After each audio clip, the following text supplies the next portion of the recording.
ఓం శ్రీమాత్రే నమః. నమస్తే అండి. మరి అందరూ బాగున్నారు కదా?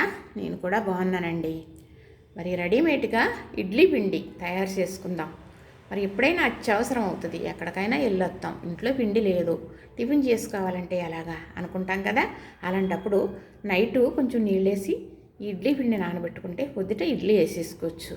పిల్లల స్కూల్కి పంపాలన్నా, మీ వారిని ఆఫీసుకి పంపించాలి అన్నా, మీకు అర్జెంటుగా ఇప్పుడు రుబ్బుకోవటం అవ్వలేదన్నప్పుడు అలాంటప్పుడు వాడుకోవటానికి ఇలా తయారు చేసుకుని ఉంచుకోవాలి. వీలున్నప్పుడు మనం రుబ్బుకుని కలుపుకొని వాడుకోవటమే మంచిది. ఎందుకంటే టైము లేనప్పటికీ ఉపయోగించుకోవాలి ఇలాంటివి. మరి మంచిగా ఎండలో ఉన్నప్పుడు మాత్రమే చేసుకోవాలి. ఎండలో ఎండబెట్టి చేసుకున్న సరుకు 6 మాసాలు ఉంటుంది అంటారు, కానీ సంవత్సరం అయినా అలానే ఉంటుందండి. మరి రెడీమేడ్గా ఇడ్లీ పిండి కలుపుకునే విధానం చూపిస్తాను. ఇది ఇడ్లీ రవ్వ కదా, మనం కొనుక్కుంటాం ప్యాకెట్లు, తెలుసు కదా. ఇది నీటిలో వేసేసి చక్కగా 2-3 మాటలు కడిగేసి పిండేసాను. పిండేసి చక్కగా చూసారా, ఇదిగో ఎండబెట్టాను. అందుకే మీకు చూపించాలని. ఇదేదో పట్టి బెల్లం పొడుగులాగా ఉంది. చింత చిగురు ఎండబెట్టానండి.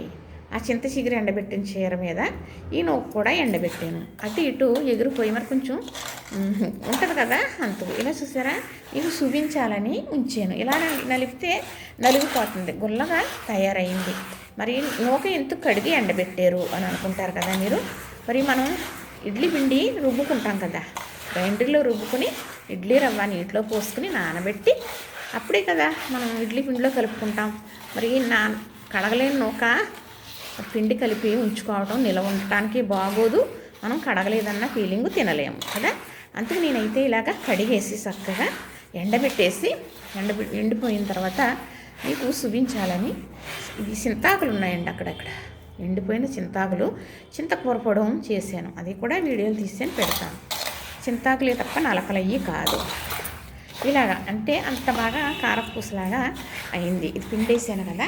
ఇప్పుడు దీనికి ఇప్పుడు ఇది ఇలా ఉంది కదా, ఇది మనకి ఇలా మినపగుళ్ళు, ఈ కేజీన్నర మినపగుళ్ళు ఆడించానండి, మిల్లు ఆడించేసాను. ఇది మినపపిండి.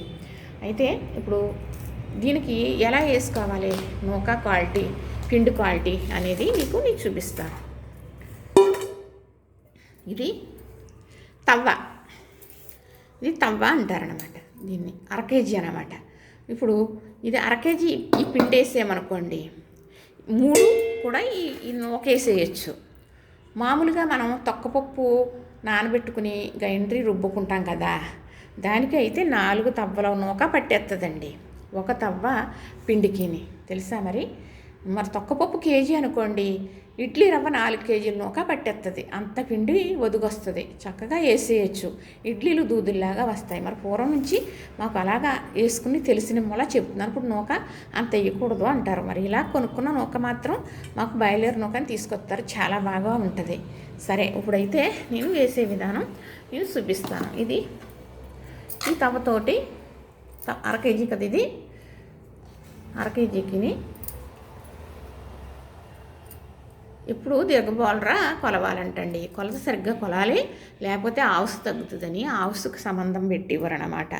చక్కగా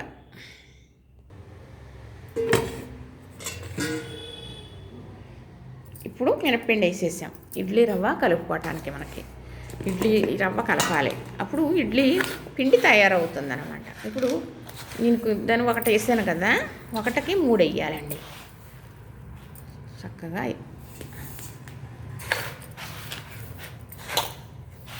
ఇది కడిగేసి పిండేసి ఇలా కరకల్లాడుతూ ఎండబెట్టేసాను నేను. ఇప్పుడు 2 వేసాం కదా, ఇది 3 అవుతాయండి, సరిపోతుంది. నేను అంచనాగానే వేసుకున్నాను. ఒక చేతితో సెల్ల పట్టుకుని వీడియో తీస్తూ ఒక చేతితో ఇలా చేసేస్తానండి. ఏదో ఇలా కష్టపడుతున్నాను. దీంట్లో కొన్ని మర్చిపోవచ్చుమండి, నిజంగా చాలా మర్చిపోవచ్చు. రోజు ఇలా గడిచిపోతుంది ఈ చేసిని పెట్టడం, కానీ తర్వాత ఇలా చేసి చూపించడం, అలాగా రోజు అయితే గడిచిపోతుందండి. చూసారా, వేసినొత్తుకి పోసిన సోరికి సరిపోయింది అంటారు. ఇలాగా 3 అవినాయి కదా, ఇందులో పోసేస్తున్నాను. ఇప్పుడు ఇది ఈ నూక ఈ పిండి కలిపేసుకుందాం, చక్కగా కలిసిపోయేలాగా కలిపేస్తా. చూసారు కదా, ఇది 4 తవ్వలు పిండి, 2 కేజీలు పిండి. ఇది చక్కగా మనకి ఒక 15 సార్లు 20 సార్లు టిఫిన్ వేసుకోవడానికి వచ్చేస్తుంది.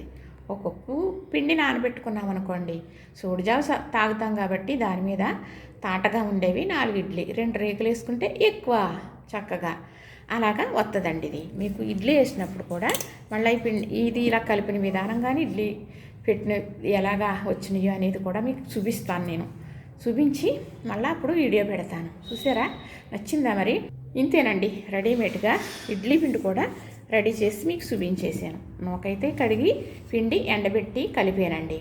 మరి అలాగా కాకుండా మరి కోటా రైస్ కూడా ఇప్పుడు బియ్యంలా చేసి మరి ఇలాగే పిండి కలిపి చేస్తాను. అది మరొక వీడియో మళ్ళీ పెడతాను, చూద్దరు. కానీ నచ్చిందనే అనుకుంటానండి. ఇలా చేసుకోవాలి ప్రతి ఒక్కరూ. ఎందుకంటే ఇది ఎండలో ఎండింది కాబట్టి దీంట్లో సచ్చు లేదు, ఇంట్లో తేడా లేదు ఏమీ. ఇది నిల్వ చేసుకుని ఉంచుకున్నందుకు మనకి నిల్వ దోషం అనేది ఏమీ ఉండదు కదా.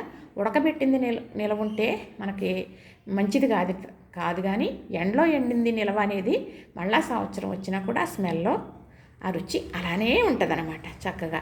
చూస్తారు కదా, ఇంతేనండి. లెంత్ ఎక్కువ అయితే చూడరు కాబట్టి మరి నా పెద్ద కూతురు కూడా చెప్పింది, అమ్మ మీరు తీసినట్టు పెట్టేస్తున్నారు, అందుకు లెంత్ ఎక్కువ కదా అన్నట్టుగా చెప్పింది. అందుకు నేను ఇలా తగుమాత్రగా చెప్పేస్తున్నాను. ఇంకా చెప్పవలసి ఉంటే మరో వీడియోలో చెప్తాను. మీరు అందరూ సహకారం ఉండాలి. మరి నేను ఎదరికి వెళ్ళాలి అంటే లైక్ చేయండి, షేర్ చేయండి, సబ్స్క్రైబ్ చేయండి. మర్చిపోయానండి, ఇందులో ఇంకొకటి ఉప్పు కూడా ఇందులో కలిపేసుకున్నాం అనుకోండి, మనం నైట్ నానబెట్టుకుంటాం కదా పిండి పొద్దుటి ఇడ్లీకి, అప్పుడు వేయక్కర్లేదు. లేదు అనుకోండి, పిండి నానబెట్టేసుకున్నప్పుడే ఉప్పు వేసుకుంటే తగినంత బాగా ఊరుతుంది. ఇలాంటి పిండి మనం పొద్దుట వేసుకుందాం ఉప్పు అనుకుంటే అంతగా బాగోదు. మనం ఎప్పుడు కూడా మనం గ్రైండర్ పిండి కానీ దీనికి కానీ ఏం చేయాలి అంటే మనం పిండి కలిపినప్పుడు ఉప్పు వేసేసుకోవాలి, అప్పుడే దానికి తగిన రుచి వస్తుంది. చాలామంది పిండి తీసుకుని అందరూ ఉప్పు కలిపి అప్పుడు వేస్తూ ఉంటారు, దోశలు కానీ ఇడ్లీ కానీ. నేనైతే ఇలా వేస్తానండి.